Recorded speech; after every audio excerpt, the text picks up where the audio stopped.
السلام علیکم۔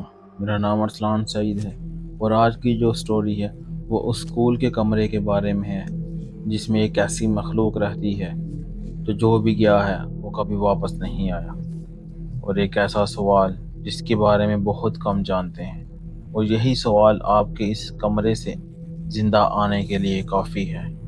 اور اس کمرے کا راز شروع جاننے کے لیے کمرے کی لائٹس کو آن کر لیں۔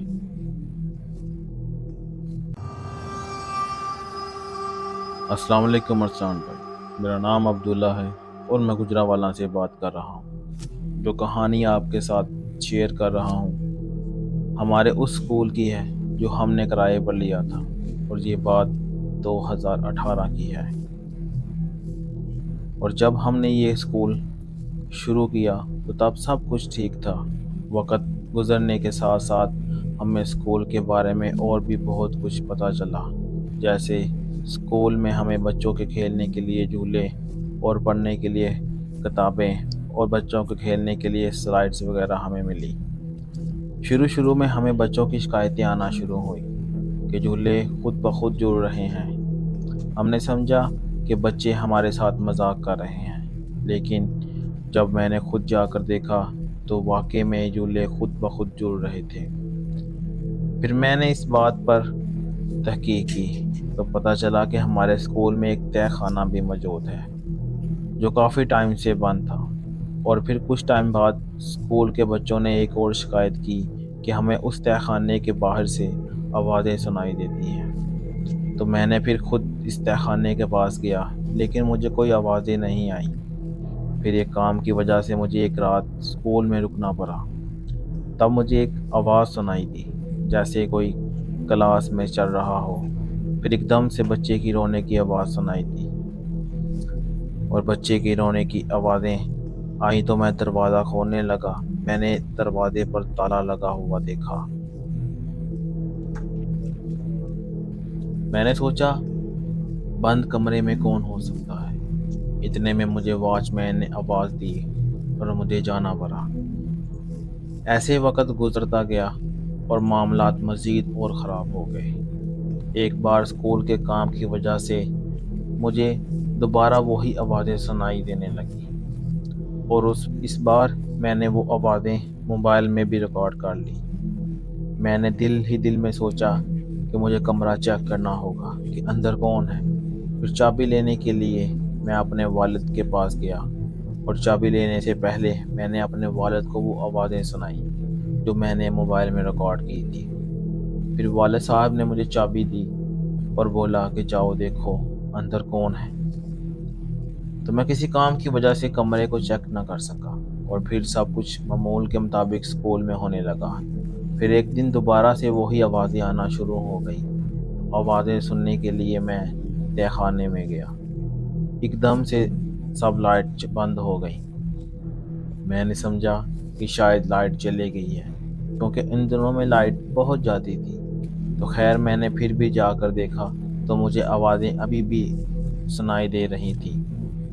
ایک اور بات یاد آئی، ہمارے اسکول میں دادا ابو کے دور میں ایک اسکوٹر بھی موجود تھا جو مجھے اسکوٹر کی آواز سنائی دے رہی تھی جیسے کوئی اسے چلا رہا تھا۔ تو میں نے سوچا اس وقت کون ہو سکتا ہے، تو میں نے فوراً اوپر گیا جہاں پر اسکوٹر تھا۔ وہ وہاں کا وہاں ہی تھا۔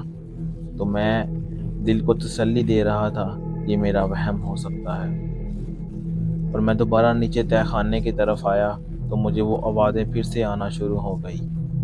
اور آج میں نے بھی ضد کر لی کہ آج میں دیکھوں گا کہ اس کمرے میں آخر ہے کون۔ تو میں نے چابی سے دروازے کو کھولا تو دروازہ بالکل جام تھا۔ بہت کوشش کے بعد جا کر وہ دروازہ کھلا تو کمرے میں فل اندھیرا تھا۔ جب دروازہ کھولا تو میری ایک عجیب سی کیفیت ہو گئی تھی۔ کمرے میں اندھیرا ہونے کی وجہ سے کچھ نظر نہیں آ رہا تھا۔ تو میں نے موبائل کی ٹارچ آن کی تو میں نے کیا دیکھا، اس کمرے میں ایک کرسی بھی تھی جو پرانے زمانے کی لگ رہی تھی۔ اس کرسی کے سامنے ایک میز بھی تھا، اور اس کے سامنے ایک سفید بورڈ رکھا ہوا تھا۔ اندھیرے کی وجہ سے میں کچھ سمجھ نہیں پا رہا تھا، لیکن جب میں کمرے کے اندر جا کر دیکھا تو بہت گندا تھا۔ ہر طرف جالے، دھول اور کمرے میں داخل ہوتے ہی دروازہ زور سے بند ہوا، جیسے دھماکے کی آواز آتی ہے۔ میں نے سوچا کہ بہت تیز ہوا چل رہی ہے، اس لیے ہوا کی وجہ سے دروازہ بند ہو گیا ہوگا۔ خیر، کمرے میں داخل ہونے کے بعد میں نے کرسی کے اوپر ایک لائٹ لگی ہوئی دیکھی۔ اس لائٹ کو میں جلانے کے لیے بورڈ کے پاس گیا تو وہ لائٹ نہیں جلی۔ پھر دوبارہ میں اس کرسی کے قریب گیا، وہاں موجود کوئی نہیں تھا، لیکن ایسا لگ رہا تھا کوئی ابھی بھی اٹھ کر گیا ہے۔ پھر اچانک میری آنکھوں کے سامنے کرسی خود بخود ہلی اور ایک دم سے غائب ہو گئی۔ یہ سب دیکھ کر مجھے ہنسی بھی آ رہی تھی اور ڈر بھی بہت لگ رہا تھا۔ مجھے لگا کہ میں وہاں بے ہوش نہ ہو جاؤں۔ مجھے پیچھے سے ایک آواز سنائی دی تو مجھے میرا نام پکار رہی تھی۔ تو میں نے جب پیچھے مڑ کر دیکھا تو مجھے کمرے میں خوفناک چہرہ نظر آیا۔ مجھے سمجھ نہیں آ رہی تھی کہ میں کیا کروں، تو میں دروازے کی طرف گیا اور دروازے کو کھولنے کی کوشش کر رہا تھا، تو دروازہ جام تھا اور جام ہونے کی وجہ سے دروازہ کھل نہیں رہا تھا۔ تو میں اونچی آواز سے آیت الکرسی کا ورد کرنا شروع کر دیا۔ پھر کچھ دیر بعد دروازہ آہستہ آہستہ کھلنے لگا، لیکن پھر بھی دروازہ کھلنے کے لیے کافی ٹائم لگ گیا۔ خیر، کافی کوششوں کے بعد میں نے آخر کمرے کے باہر آ ہی گیا۔ کمرے کو تالا لگانا بھول گیا۔ میں اسکول کے باہر آ کر والد صاحب کو کال کی اور پھر ابو نے کہا فوراً گھر آؤ، جو بھی ہے اب صبح جا کر دیکھیں گے۔ خیر، کانپتے ہاتھوں سے میں نے اسکول کے گیٹ کو تالا لگایا اور گھر آ گیا۔ اگلی صبح ہم سب اسکول گئے اور میں نے کیا دیکھا، کمرہ تو بند تھا، کیونکہ مجھے جو یاد ہے میں نے تو کمرے کو بند ہی نہیں کیا تھا۔ بہرحال ہم نے اسکول کے مالک کو بلایا اور اسکول کے مالک سے پوچھا یہاں پر آخر کیا ہو رہا تھا۔ اس نے پھر بتایا کہ یہاں بہت عرصے سے پہلے ایک ٹیچر ہوا کرتے تھے، وہ بہت ظالم تھا، بچوں کو بلا وجہ مارتا تھا۔ تو ایک دن اسکول کے اسی کمرے میں آگ لگ گئی اور وہ ٹیچر اس حادثے کا شکار ہو گیا۔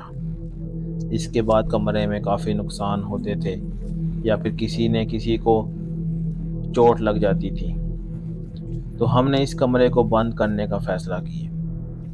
یہ سب بات میرے والد صاحب نے سنی اور پھر والد صاحب نے مولانا کو بلایا اور مولانا کو سب یہ باتیں بتائی کہ آخر اس کمرے میں کیا ہو رہا ہے۔ مولانا نے یہ سب باتیں آرام سے اور تسلی سے سنی اور کافی کوشش کی، پھر بھی کچھ نہیں ہوا۔ تو مولانا اس کمرے کے جو چیز کو باہر تو نہیں نکال سکے، لیکن ایک دم سے اور کچھ تویز سے کمرے کو بند کر دیا اور کمرے کی چاروں طرف ایک خاص مٹی کو ڈال دیا۔ خیر، اس کے بعد ہم نے یہ اسکول چھوڑ دیا اور ایک نئی جگہ اسکول لے لیا۔ یہ تھی میری کہانی، پسند آئے تو ضرور شیئر کیجیے گا۔ اللہ حافظ۔